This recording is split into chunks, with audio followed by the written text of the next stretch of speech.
안녕하십니까, 유승민입니다. 오늘 저는 굉장히 특별한 곳에 왔습니다. 여기가 서울대 병원, 그 안에서도 어린이 병원 로비입니다.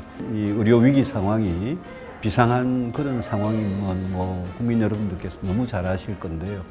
오늘 좀 특별한 분을 모시고 제가 정치인 이전에 국민 입장에서 궁금한 것도 물어보고 또 우리 좀 정확하게 문제를 알고 앞으로 어떻게 하면 이 사태가 해결될 수 있을지 그런 거를 좀 여쭤보려고 오늘 여기 서울대병원 어린이병원을 찾게 됐습니다. 교수님 안녕하세요. 안녕하십니까. 제가 정말 이 귀한 시간 내주셔서 너무 감사드리고요. 그 교수님께서 하시는 게 소아 흉부외과. 네, 저는 선천성 심장병 수술하고 또 어린애들한테서 발생하는 심장병 수술하고 있습니다. 그래서 지금 문제가 많이 되고 있는 무슨 필수 의료, 그 중에서도 제일 핵심적인 그런 부분을 담당하시는 것 같아서 오늘 최근에 이 사태에 대해서 교수님께서는 어떤 생각하고 계시는지 그런 걸 조금 듣고 싶은데요. 제가 교수님 말씀하신 그 영상을 여러 개를 보고 왔습니다. 그 영상을 보고 제가 꼭 이런 기회가 아니더라도 제가 꼭 한번 개인적으로라도 꼭 한 말씀을 듣고 싶었는데 그 영상에 보니까 굉장히 정말 고생하시고 지금 사태에 대해서 굉장히 좀 이렇게 울분을 느끼시고 이런 것들이 고스란히 담겨 있더라고요. 주말이건 새벽이건 자정이건 뛰쳐나오고 가족들 다 내팽개치고 병원에서 살면서 지냈는데도 제 곁을 떠나는 애들도 있습니다. 그렇게 보내준 아이를 눈앞에 두고 넉나간 표정으로 서 있으면 오히려 그에게 할아버지 할머니 외할아버지 외할머니 저를 위로해 줍니다. 고생하셨다고. 덕분에 며칠이라도 애들 더 볼 수 있었다고. 다음에 같은 병을 앓는 아이가 오면 그때도 꼭 살게 해주라고. 의사고 나발이고 그 옆에서 그냥 울 수밖에 없습니다. 의사 욕하고 죽일 놈들이 저희를 매도해도 저는 제 어깨 쓰다듬어 주시며 기운 복다져 주시던 세상 떠난 아이 할아버지, 손글씨로 고생하셨다고 편지 써주신 애들 할머니 생각하면서 많은 애기도 어린이 생각하면서 이 일 계속 해나가려고 했습니다. 잘못된 거를 잘못됐다고 말을 하는 사람은 있어야 착한 마음 가진 의사들을 악마처럼 보이게 갈라치는 현장은 개뿔도 모르는 채 신발이랑 손에 피 한 방울 오줌 한 방울 환자들 못 묻혀본 인간들이 탁상공론에서 내는 정책에 휘둘리지 않는 그런 정부가 되었으면 하는 마음에 이렇게 나와서 떠들고 있습니다. 어떤 분들은 그렇게 오랫동안 수술하고 나오면 정말 얼마나 당신 애기들이 안위가 궁금하시겠습니까? 수술 잘 됐나요를 먼저 물어보고 싶을 텐데도 제 손을 먼저 잡으면서 이제 오랫동안 장갑 끼고 있으면 다 쭈글쭈글해지잖아요. 손을 이렇게 딱 잡아주시면서 정말 고생했다는 말을 먼저 해주시는 엄마 아빠도 있고 그때 영상 보셨다고 하지만 좀 부끄러운 얘기지만 제 손에서 너무 안타깝게 그냥 세상을 떠난 애기들도 있는데 그냥 얼마나 좋게 만들고 싶었겠습니까? 저를 비롯해서 저희 팀 후배들, 선배들 그랬는데도 그냥 너무 안타깝게 세상을 떠난 애들도 좀 가끔가다 생기는데 이제 그 애기 손주 할아버지 할머니들이 와서 제가 고개 푹 숙이고 이렇게 흐느끼고 있으면 와가지고 등 두들겨주고 가셔요. 네가 그동안에 애를 어떻게 해서든지 살리려고 애를 썼기 때문에 애랑 그나마 몇 주라도 더 있을 수 있고 할 말 다 했다. 정말 애썼다. 얘랑 똑같은 애가 오면 꼭 다음에는 꼭 낫게 해줘라. 그런 얘기도 듣고 그러니까 이제 그런 얘기가 오고 가면 이제 주위에 이제 사람들 같이 일하는 동료들 다 있잖아요. 그러면은 거기 있지를 못해요. 너무 감정이 북받쳐가지고. 심장 이식 수술 하는데 대전까지 직접 가셔가지고 그 간호사분들하고 아이스박스를 이렇게 그냥 들고 뛰고 KTX 겨우 타시고 이런 것도 봤거든요. 야, 이 정말 하신 일이 극한 직업이구나. 저거 어떤 마음으로 하시고 어떻게 저걸 견디실까 싶습니다. 지금 진짜 필수 의료 현장에 계시는 분으로서 지금 상황을 얼마나 심각한지 어떻게 보십니까? 좀 깊이 과에서, 바이탈과에서 집에도 못 가고 혹사당하시는 의사 선생님들이 자기 건강을, 자기 몸을 갈아 넣어가지고 환자를 살린다 이런 생각이 들던데. 환자 안 좋을 때는 사실은 그렇게 누가 하라고 시키지 않거든요. 저가 그 말을 해서 그렇지 저뿐만 아니라 이 과에서 일하는 본원에서 일하시는 뭐 성인 신장, 뭐 폐식도외과 이 일을 하는 사람들 환자가 안 좋으면 그렇게 그냥 그렇게들 지내고 방마다 아마 다 그 간이식 접이 침대 하나씩 다 있을 거예요. 수술하고도? 네. 하고 이제 네, 계속 지켜봐야 돼. 네, 그러니까 대신 봐주는 당직 의사가 있어도 내가 손을 댔으니 이거를 계속 불안하고 무슨 일 생기면 자기가 얼른 가서 해결하고 싶고 이런 마음들이 있어서 그러는 거지 뭐 저만 유독 그러는 거는 아니고 전국에 있는 흉부외과 의사들을 뭐 10중 8구는 거의 다 그럴 거라고 생각하고 어떤 분은 오피스텔에 그냥 사시는 분들도 있고요. 뭐 그분이야말로 가족은 딴 데 두고 그러시는 분들도 있고. 수술을 그동안 얼마나 하셨어요? 제가 제 이름 걸고선 이제 집도한 수술은 한 2,500에서 3,000 사이인 것 같고요. 그냥 어렸을 때부터 이제 사부님들 따라서 들어가서 막 한 것까지 다 치면 저는 이제 기록 남기는 걸 좋아해가지고 그런 거 좀 가끔가다 이제 대충 세하려 보는데 거의 뭐 10,000개 넘었겠죠. 뭐. 그러니까 제가 했다는 게 아니라 제가 참여했던 수술들이. 예. 요새 사람들이 하는 말로 치면 진짜 깊이 하는 과들의 교집합이라고 할 수 있는데. 깊이 있고. 예. 근데 이제 이런 일이 벌어지면서 그나마 그래도 여기에 한번 인생을 걸어보겠다고 했던 후배들이 다 나가버리고 안 돌아오고 이런 환경에서는 더 이상 일을 할 수 없다라고 얘기를 하면서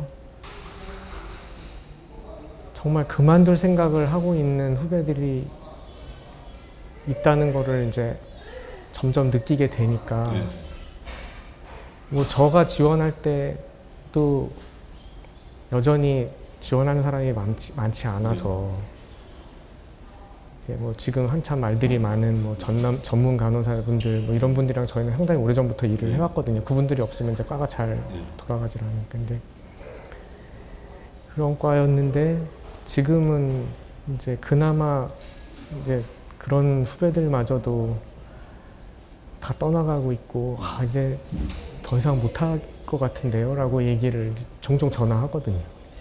잘 지내니 뭐 돌아올 거지 뭐 사태가 어떻게 되면 잘 될 것 같지는 않지만 잘 되면 돌아올 거지 그러면 잘 안 될 것 같은데요. 그래서 어떻게 할 건데 저는 그냥 내년에 군대 가려고요. 그래 그럼 군대 갔다가 어떻게 할 건데 군대 가서 지켜보다가 계속 제대할 때쯤 돼도 여전히 이 모양이면 그냥 그만두려고요. 그러는 거예요. 그 말씀하시는 후배들이 전공의들 주로 인턴. 특히 그 통화했던 후배는 이제 전문의 시험을 눈앞에 둔 후배였거든요. 이게 딱 1년만 더 하면 시험 보고 전문의가 될 후배였는데 너무 아깝잖아요. 그동안 고생해서 3년 동안 트레이닝 받고 했었는데 근데도 이제는 안 되겠다. 그런데 이제 그 친구들이 저한테 써줬던 쪽지들이 있어요. 이상하게 그 친구가 있었던 연차는 약간의 경쟁이 있었거든요. 원래 경쟁이 없는 과인데 저희는. 근데 자기 너무 하고 싶으니까 그 원래 속해 있는 인턴 과가 또 신경외과가 그래서 엄청 바쁜 과여가지고 근데 너무 지원을 하고 싶고 이 간담회 참석을 못하면 혹시라도 선발되는데 불이익이 있을까봐 저한테 쪽지를 남긴 게 있어요. 꼭 하고 싶습니다. 그걸 제가 그냥 포스트잇 거기다 써가지고 줬는데 그걸 제가 아직도 못 버리고 있어요. 3년이 지났는데도. 그런 후배들이었는데 근데 뭐 실명을 말씀드리지 않아도 뭐 누구 말씀드리는지 아시겠지만 그 복지부에서 나온 사람이 얘기하는 게 그렇게 많이 뽑아 놓으면 누군가는 돈 버는 과 안 되고 해서 이렇게 힘들어하는 과 가겠지, 응급의학과 가겠지, 흉부외과 가겠지, 이런 식으로 얘기를 하는 거예요. 그러니까 그 사람들이 얼마나 마음이 아팠을까요? 그 후배들이. 정말 낙수 효과라는 그 말은 사실 그냥 이렇게 경제에서 쓰는 말인데 그걸 가지고 아니 의대 정원을 지금 뭐 3,000명 수준에서 뭐 5,000명 수준으로 늘려놓으면 이제 이 기피과에 바이탈과에 더 많이 지원해가지고 뭐 우리 국민들 환자들의 필수 응급 지역 이 문제 해결될 거다라고 생각한. 그래서 저도 그거 굉장히 순진하다고 생각하는데 교수님 현장에서 보시기에는 절대 그렇지 않다라고 보시는 거죠. 저는 그런 것 같습니다. 그렇다고 생각합니다. 그냥 2,000명을 늘리건 2,000명을 줄이건 이과를 하고 싶어하는 사람은 합니다. 누가 하지 말라고 그러건 하라고 그런 거에 상관없이 할 사람은 하거든요. 그 어떤 통계를 보니까 지금 전체 의사 수가 치과 한의사 빼고 의사 수가 11만 명이 약간 넘는데 뭐 그중에 전문의가 사실 거의 90% 가까이 전문의시더라고요.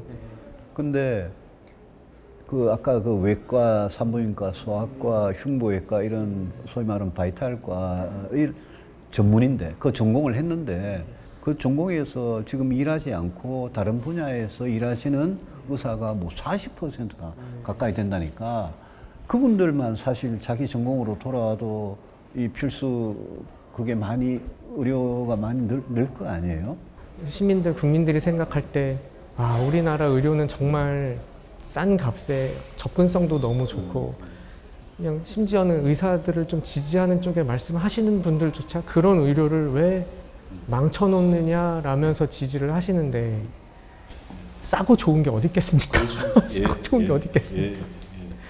근데 이제 그렇게 저희가 만들어 왔던 거죠. 그러니까 이제 그런 거부터 이제 어느 정도 아까 말씀하셨던 그 40%의 전문의들이 왜 이 일을 계속 못하고 그냥 빨리 안정되고 이렇게 뭐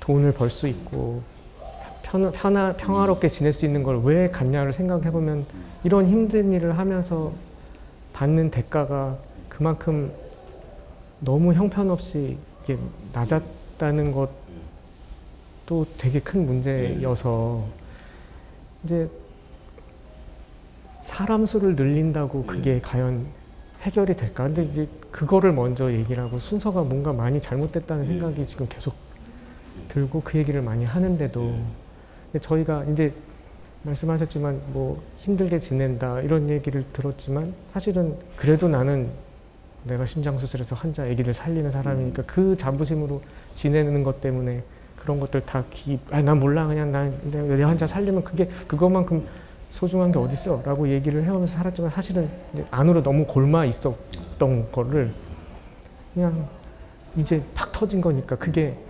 우리나라의 좋은 시스템이 왜 이렇게 이게 아니라 언젠간 이렇게 될 거가 이렇게 팍 터졌던 거였다는 생각이. 그러니까 그렇게 오랫동안 골마왔던 그 부분을 먼저 이렇게 뭐 개혁을 하든지 뭘 제도나 시스템을 고치든지 그게 이제 건강보험 수가 문제든 뭐 근로시간 문제든 뭐든 그 부분을 먼저 하고 나서 그 다음에 뭐 의대 정원이 필요하면 1년에 뭐 몇 %씩 늘리든 간에 그래 순서라고 아까 말씀하셨는데 만약 그렇게 했으면 그 이 전공의들이 반발이나 의대생들이 반발이 지금보다는 좀 달랐을까요?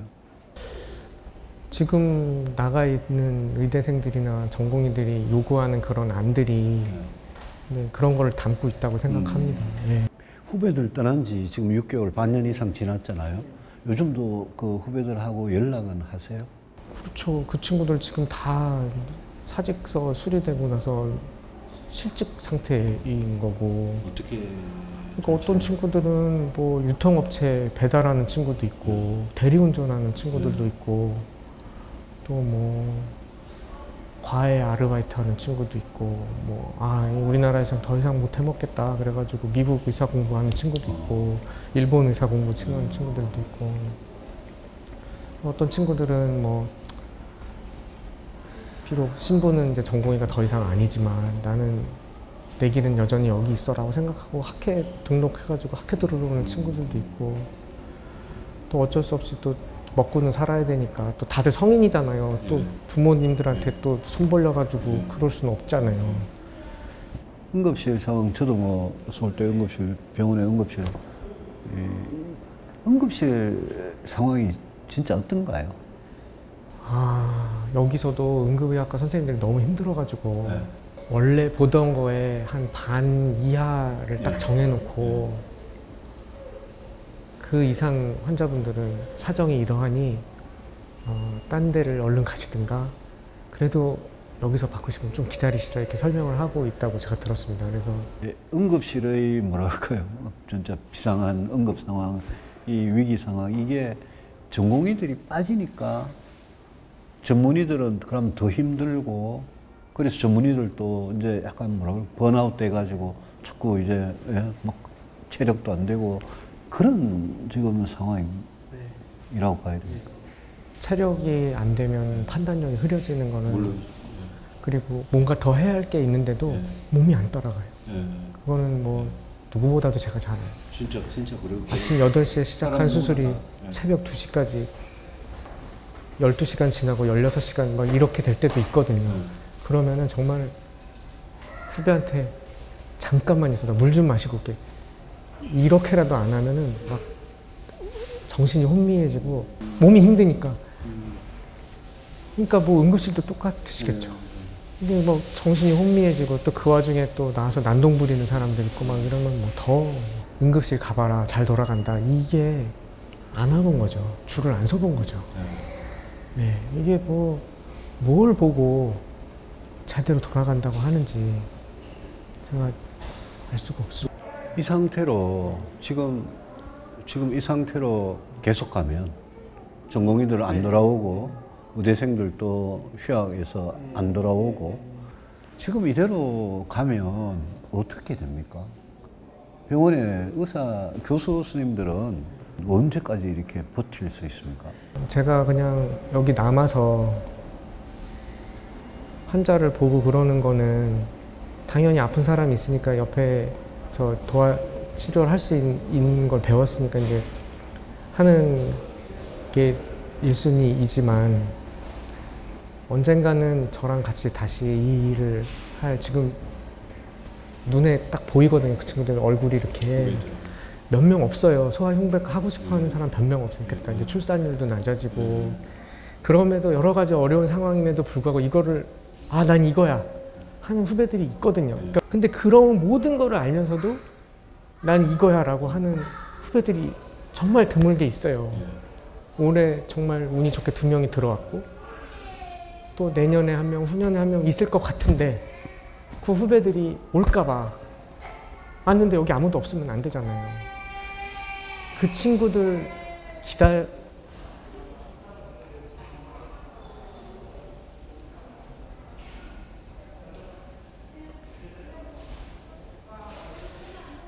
기다리고 있습니다. 그 친구들을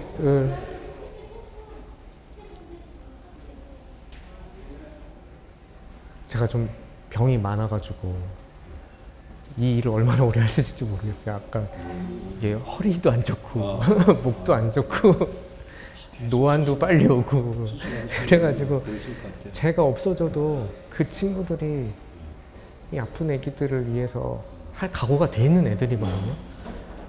근데 이렇게 말도 안 되는 정책들을 펴면서 막 엉망진창으로 만들어 놓은 데서 하기가 너무 무서운 거예요, 애들이. 저는 그렇게 생각이 돼요. 화도 많이 나고. 그러니까 뭐에 화가 났는지는 뭐 많겠지만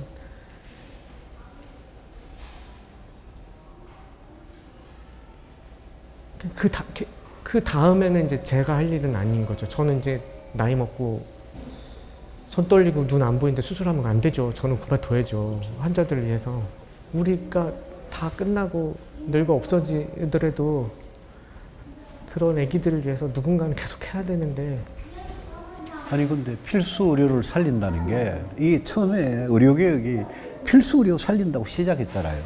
그러면 그냥 쉽게 간단하게 이야기하면 교수님이 이제까지 말씀하신 하겠다는 생각, 의지를 갖고 있는 그 후배들, 그렇지만 지금은 여러 가지 이유로 밖에 나가 있어 안 돌아오고 있는 후배들, 그 후배들 돌아오도록 만들고 그 후배들, 그런 후배들 더 생기도록 만드는 게 그게 필수 의료 살리는 거 아닙니까? 전문의 중심병원, 전문의가 있어야지. 좀 전문의 중심병. 얘들이 다 커서 전문의 돼야 되는데 얘들이 안 돌아오는데 무슨 전문의? 얘들 와서 얘들이요. 물론 안 그런 후배들도 있을지도 몰라요. 최소한 저랑 같이 일했던 후배들은 근무 시간 다 돼서 가라고 해도 환자 확정돼서 못 가요. 그리고 중환자실에서 CPR 하는데 저밖에 당직을 안. 사람이 너무 없어서 잘못하면 애 죽게 생겼어. 그러면은 퇴근한 후배한테 전화해. 너 병원 앞에 사는 거 다 알아. 와서 잠깐만 도와주고 가라. 그러면은 그 여학생 여자 후배들 자다 말고 머리 이러고 나와가지고 도와줘요. 그런 애들입니다. 그런 애들 지금 다 나가 있어요. 그러니까 걔들이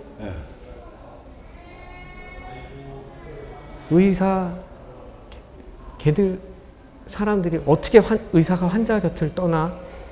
맞는 말이죠. 환자가 있으니까 의사가 있는 거니까. 근데 그냥 그러고 살아오니까 이 모양 이 꼴이 된 거를 이제 알고, 사실은 저희들이 힘이 없잖아요. 그냥 걔들은 지금 나가 있는 게 자기들이 할 수 있는 그거예요. 그리고 걔들은 지들 선배들이 여기 있는 걸 아니까 너네 믿고 나가 있는 거예요. 우리 믿고 나가 있는 거예요. 잠깐 나가 있는 거예요. 그리고 저랑 같이 일했던 후배들은 돌아오고 싶어 합니다. 근데 이제는 무서워서 못 하겠습니다. 어떻게 정말 몸과 마음을 다 갈아 넣었는데도 환자 살려고 이렇게 애를 썼는데 환자가 안 좋아지면 수갑 차고 들어가면 저는 무서워서 이거는 못할 것 같습니다. 민형사 소송 당하는 거예요. 예. 그런 거 하나도 보호도 못 해주고 판사들은 툭하면 뭐 몇 년 때리고 잘 알지도 못하면서 뭐 법리 어쩌고 따지면서 어떻게 저희한테 이러고선도 이걸 하라고 합니까? 저는 못 하겠는데요. 그래서 저는 군대 갔다 와가지고 아직도 이 모양이면 저는 못 하겠습니다. 그런 애들이 지금 나가서 있는. 교수님이나 동료분들도 그런 뭐 민사, 형사 그런 소송에 휘말린 일이 뭐 그냥 많죠. 그러니까 많다기보다는 그런 일들이 있습니다. 네, 그러니까 이해가 갑니다. 그러니까 가족을 잃고 상해가 남았으면은 걔를 평생 봐야 될 부모님 마음을 저희가 왜 모르겠습니까? 뭐라도 해드리고 싶죠. 근데 세상에 저는 환자를 해하려고 하는 의사는 없다고 생각합니다. 물론 자꾸 반복돼서 뭔가 자꾸 문제가 생기고 정말 이렇게 쌍소리해서 정말 죄송한데 정말 나쁜 새끼들이 있거든요. 이게 뭐 마약 함부로 다루는 놈들, 누워있는 환자들 성추행 이런 놈들 다 면허 박탈하고 그런 사람들 봐주라 그런 거 아니거든요. 그냥 정말 성의껏 정말 모든 힘을 다해서 했는데 그렇게 안 된 거에 대해서 좀 어떻게 좀 그걸 좀 반영하고 좀 이거는 정말 안 되겠고 정말 정말 너무 안 됐지만 이 정도는 그래도 이런 거를 감안해서 이 정도를 해서 해야 되지 않겠느냐. 의사들이 얼마나 그동안에 시민들이나 국민들한테 신뢰를 못 얻었으면 그런 거는 의사들도 반성해야죠. 그런 생각이 좀 이제 드는 게 제가 또 이렇게 일반 국민들 중에 뭐 가족이 아파보고 자기가 아파보고 이런 분들은 겪어봐서 아시는 분들이 있는데 그냥 이렇게 뭐 건강하게 사시고 병원에 별로 올 일 없는 그런 분들의 인식이 의사에 대한 그런 게 이제 요번에도 예컨대 전공의들이 단 한 명도 늘리면 안 된다. 뭐 이런 식으로 이렇게 만약 이야기를 하면 국민들이 평균적인 여론은 처음에는 높았잖아요. 저도 의사 전체 수가 부족하면 늘릴 수도 있다는 생각이고 나중에 인구가 줄어가지고 의사가 그만큼 필요가 없어가 의사가 과잉이 되면 그때 가면 줄이면 되는 거고 그래서 저는 뭐 정부가 이번에 참고했다는 보고서 중에 예컨대 뭐 2023년부터 2035년인가까지 뭐 매년 한 5% 정도씩 늘리다가 그때 가면 스톱하고 이래 하면 된다라는 이런 정도의 아니면 근데 전공의들도 왜 이 말을 할 때 단 한 명도 안 된다 이렇게 이야기하면 이제 국민들 중에 의사에 대해서 좀 불신을 가졌던 그런 사람들 입장에서는 저건 너무 과한 이야기 아니냐 이렇게 이야기할 수 있거든요. 일부는 여러 가지 여건을 보고 증언이 필요 없다고 분석하시는 분들도 있고요. 제가 속한 서울대학교 비상대책위원회 선생님들은 의원님 말씀하신 대로 필요하면 늘릴 수도 있고 많으면 줄일 수도 있고 그러니까 그런 거에 대한 정확한 과학적으로 좀 해보자 그래서 제가 알기로는 전공의들 의대생들도 한 명도 증언해서는 안 되라기보다는 이런 식으로는 안 된다 이게 뭐냐라고 얘기를 하는 거라고 저는 생각이 그런 부분이 좀 진짜 이 시대에 좀 국민들도 다 수준이 있고 똑똑하신데 아니 좀 과학적으로 객관적인 근거나 이런 걸 가지고 국민들 다 보는 앞에서 투명하게 그 누가 올려 갑자기 2025년에 2,000명 팍 늘리는 게 이게 올려 아니면 예? 필요하면 늘리자 그렇지만 현실이 이러니까 이 정도 가자 그런 토론이 전혀 없이 갑자기 2,000명이라는 숫자가 그냥 하늘에서 쭉 떨어지니까 저희들 같이 평소에 의대 필요하면 늘릴 수 있다라고 생각하는 찬성하는 사람 입장에서도 갑자기 2,000명은 뭐지? 2,000명 늘려놓으면 갑자기 그러면 뭐 소아과 산부인과 뭐 흉부외과에 필수에 갑자기 의사가 확 느나? 이야기 들어보면 안 그런 것 같은데 이런 생각이 들거든요. 그러니까 그렇게 뭐 단 1년도 미룰 수 없는 거라고 2,000명을 그렇게 얘기해놓고서는 좀 이따 1,500명을 하라고 하고 이게 무슨 초등학교 반장 선거하는 것도 아니고 공약이 막 내뱉는 말들이 계속 바뀌고 신뢰를 못 주고 제가 의대 정원 늘린다고 해서 지역 의료가 좋아질 것 같지 않다는 예를 하나 좀 말씀을 드리고 싶은데요. 예. 지역 의료. 네, 그게 이제 여기가 큰 병원이다 보니까 이제 여러 군데서 많이들 오시거든요. 그러면은 제가 잘 아는 지역에서 수술 잘 하시고 진단 잘 하시는 소아십장, 소아과 선생님, 소아심장 외과 선생님들이 다 계신 병원에서도 오셔요. 그분들 잘 하시는데도 꽤 유명한 병원, 큰 국립병원에서들도 오시고요. 그러면 항상 질문을 합니다. 거기서 그냥 받으시죠.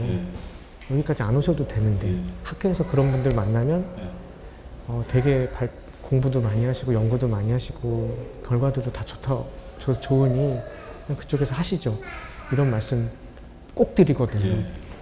근데도 아니라고. 서울에서 받아야 된다고.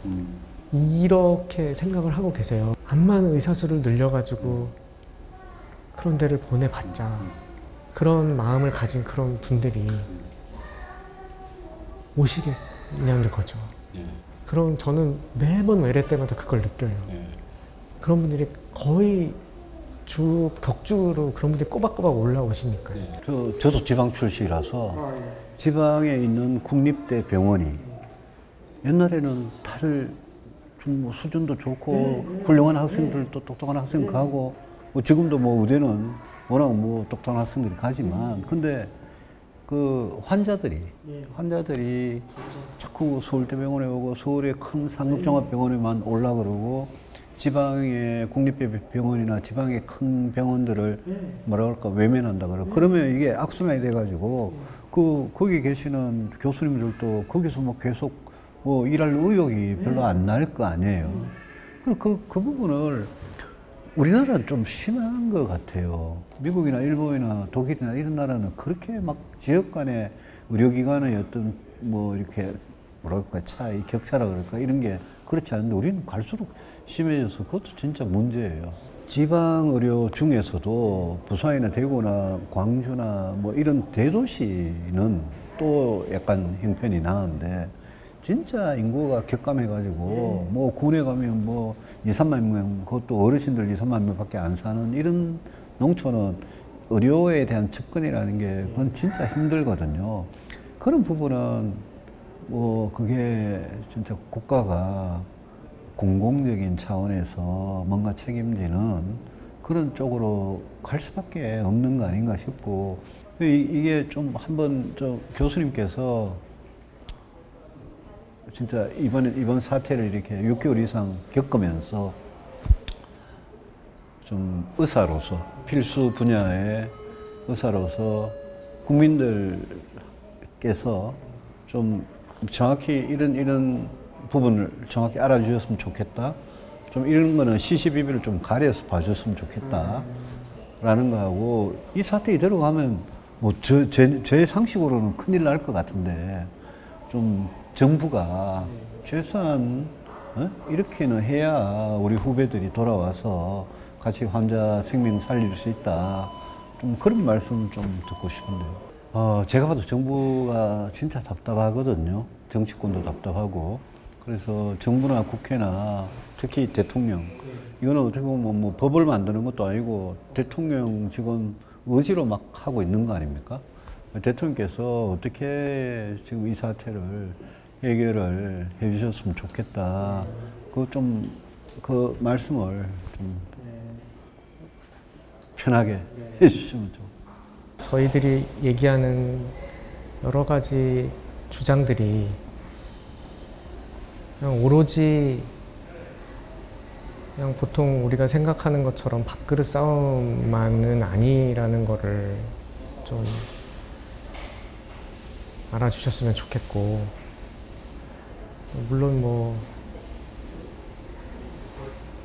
다양한 이해관계가 있겠지만 그래도 뭔가 의사들이 하는 얘기를 좀 합리적으로 한번 받아들여 봐주셨으면 그 속에 무슨 뜻이 있을까, 너네 또 이런 소리 하네, 이렇게 그냥 치부하지 마시고 도대체 왜 이런 소리를 하는 건지 조금 더 들여다봐야겠다. 의사들이 하는 얘기를 한번 차분히 한번 이렇게 다시 한번 곱씹어 봐주셨으면 좋을 것 같습니다. 솔직히 저는 대통령이 어떤 분인지 전혀 모르고 어떤 성격을 가지신 분인지도 전혀 모르고 그냥 직접 사람들 우르르 몰고 들어와가지고 다니시지 말고 그냥 몰래 한번 오셔서 저랑 같이 당직을 한번 서보시든가 수술장에 들어가서 이렇게 좀 마스크 쓰고 안 보이게 누군지 모르게 모자 쓰고 제가 뭐 해외에서 연수 오신 사람이라고 소개해드리니까 이 사람들이 어떤 마음으로 수술하고 어떤 마음으로 중환자실을 보는지 그리고 이 사람들이 왜 이렇게 힘들어가지고 이렇게 아우성인지 응급실도 한번 좀 들려보시고 이 고생하는 암 환자들 치료하는 혈액종양 내과 의사들 외래 하루에 100몇 명씩 보는 거 한번 앉아라도 한번 보시고 그냥 앉아있기도 힘든데 100명씩 되는 사람들한테 일일이 다 설명하고 어떻게 살고 있는지 좀 보고 그냥 옆에서 하는 얘기만 듣고 아무 문제 없다고 하지 마시고 딱 24시간만 같이 지내보셔도 잘 돌아간다, 뭐 흔들림 없이 뚜벅뚜벅 이런 말씀 못 하실 거예요. 그러니까 주위에 간신배들이 있는 것 같습니다. 잘 보이고 싶고 당신이 하는 얘기는 정말 옳고 그냥 밀어붙이십시오 이런 말을 하는 그 약간 순진한 이야기인데 그럴 가능성은 없어요.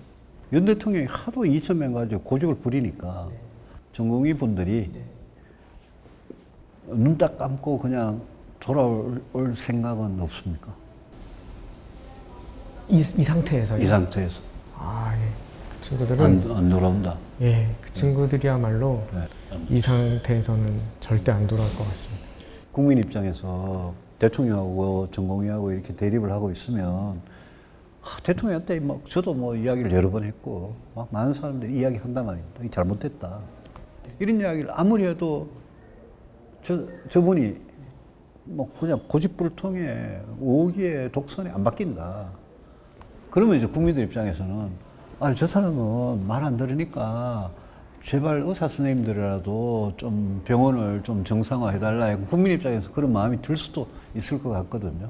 그게 의사야라고 생각하고 돌아오는 전공의들도 일부는 있을 거고 돌아오고 싶어하는 후배들은 더 많을 것 같고 실제로 그걸 행동에 옮기지 못하는 후배들은 또 이런 이유가 있을 테지만 똑같은 이유로 이거 그냥 놔두면 망하는 게 뻔하고 앞으로 너무 미래가 없는데 이번 기회에 못 고치면은 이제는 진짜 망한다고 생각하고 안 돼, 이건 고쳐질 때까지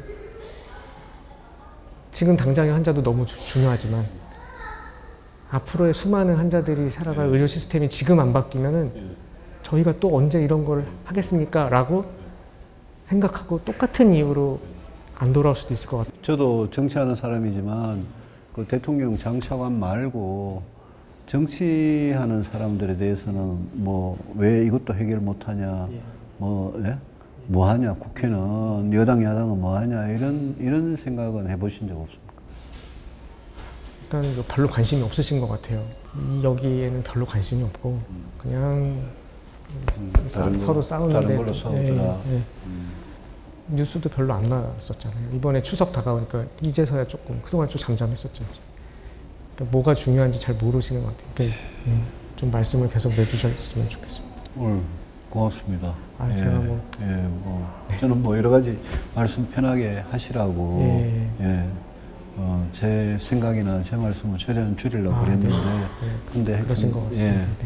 오늘 곽 교수님 말씀이 좀 우리 국민들께서 이 사태를 정확하게 이해하는데 또 정책 결정하는 대통령이나 보건복지부 장차관들이나 이런 사람들이 좀 정책을 이 사태를 진짜 해결해서 해결 이후에 우리 의료가 좀 더 건강한 그런 의료가 되는데 많이 나왔던 이야기지만 모르고 계신 분도 많고요. 또 정부에서는 모른 척하는 분도 많은 것 같고 그래서 오늘 곽 교수님 말씀 저도 개인적으로 너무 잘 들었고요. 이게 좀 이 사태 해결에 조금이라도 도움이 됐으면 좋겠습니다. 고맙습니다. 네, 감사합니다. 예. 왜 나가 있는지 잘 알고 있고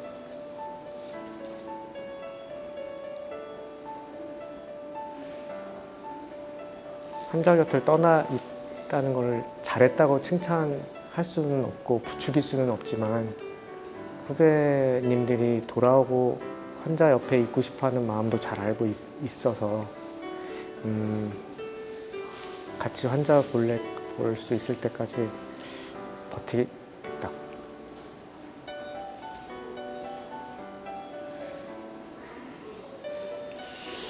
근데 군대 갔다 와가지고 그만두겠다는 얘기를 들어가지고 좀 충격을 받기는 했는데 그 친구도 돌아올 겁니다.